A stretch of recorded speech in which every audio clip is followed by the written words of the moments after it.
to another Zincast. It's another Hoboken Players Club Fantasy Football Zincast. And yeah, let's go over what happened this week. This was week 5 in fantasy football.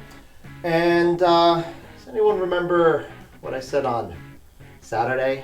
Sounded something like this. I'm going to go out on a limb and say point winner this week comes from this matchup. Either Ed or me. Either Ed or me. That's right. Talk about nailing a prediction. Digging a pit in the woods, my team, point total, 149 points. Almost 150 points, actually, if we're going to round up a little bit. And the best part is, remember I said either Ed or I were going to win point total. And if I didn't, somehow I put up a stinker, Ed would have won point total. So you literally had the two 0-5, 0-4 teams going up against each other, and they put up monster numbers because, like I said, if you look at the past matchups, it's just been unlucky, and Ed knows right now about being unlucky. 141 points, almost 142 points, and a loss. And by the way, those numbers are the biggest numbers of any matchup of any week, okay? I mean, we smashed it out of the park here. And there are some other nice numbers. Lou Dog with 139, that was all Lamar Jackson. But anyway, we will get to that. Let us go over the matchups this week, right? So we just talked about two 0-4 teams. Remember, none of these teams are going to make the playoffs? I don't think so. I think at least one of these teams is in the running. And yeah, now 1-4, and Ed unfortunately 0-5. Again, tough luck on that one. But let's continue. Let's go down the list here. Let's go with the Eric Falcone and Cromartie's Busted Rubbers versus Boot It Like Butker. And Boot It Like Butker, yeah, is now 1-4. And we'll check the standings, but I believe I'm above that team now. But yeah, 1-4, and Cromartie's Busted Rubbers goes to 3-2. Joe Buck yourself got beat up by the Warner Brothers. He only came in with 78 points here, and that's 2-3 and 3-2 team now. Boats and O, Doug, congrats on the win. 108 points, not too shabby. You could have put up 71-1 because Dak Goose laid a goose with 69 points. The big matchup, the 4-0 Simba Showstoppers. Peggy gets her first loss to Lou Jackson. No, Lamar Jackson literally just killed Peggy here. And yeah, finally Lou Dog beats Peggy. And there's no undefeated teams anymore. And a bunch of 4-1 teams. Again, we'll check the standings a little bit later.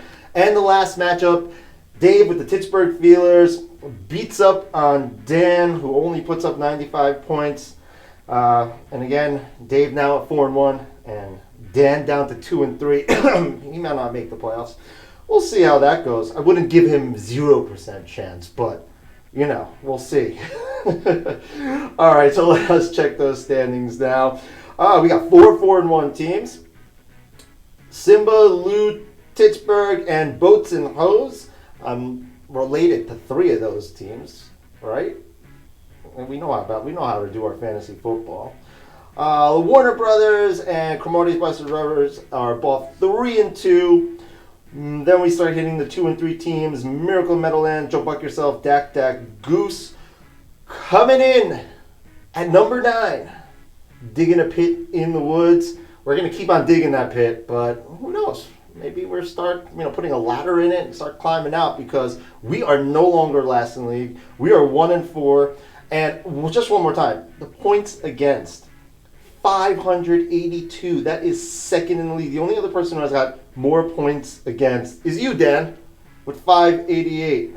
And that point total actually definitely helped us out, bringing us up with the points forced.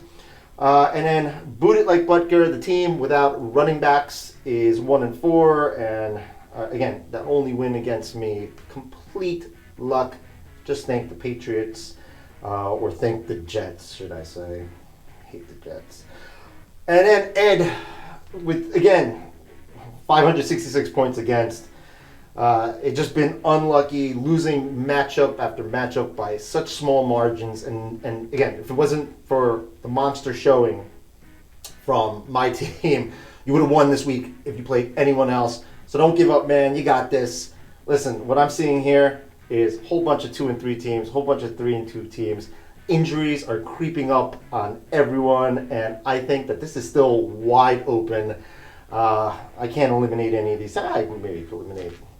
Again, Jimbo, without the running backs, I don't see how you're doing anything. But other than that, I think everyone else is still in this. And yeah, so that is a quick breakdown of this past week's action. And, maybe we'll do another video breaking down week 6 and seeing those matchups. But right now, I like where my team is. And oh, by the way, with that 149 points, I left AB on the bench, who gave 20. That would have been like 170 points if I started him. But yep, we will see how it goes. All right, Hoboken's Player Club. Have a good one. Enjoy the day.